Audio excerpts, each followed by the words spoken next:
nararamdaman ko na mag-a-action sila. Dahil lalong-lalo na nadidinig nila ngayon ang press briefing natin. Okay. Thank you, ma'am. Ma'am, sorry. Yung kumalat lang po kahapon na fake medical document supposedly detailing the president's condition are law enforcement agencies going to take action, investigate where it came from, who's behind it? Dapat lang ang tignan ito dahil hindi na po biro ang biruin ang kondisyon, kalusugan ng Pangulo.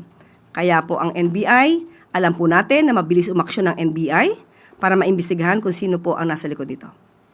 Thank you. Okay.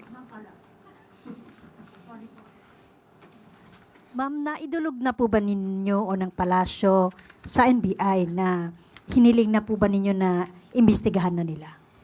Nabanggit ko kanina sa isang interview, kung hindi ako nagkakamali, sa inyo yata.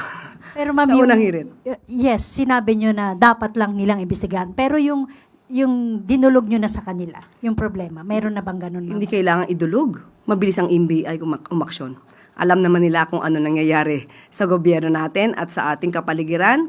So, without even an order coming from the President, the NBI is mandated to investigate this matter. And nag-respond na po ba sila doon sa pahayag ninyo na ganyan? So far, may naipaabot na sa inyo na we will take action. Ganon.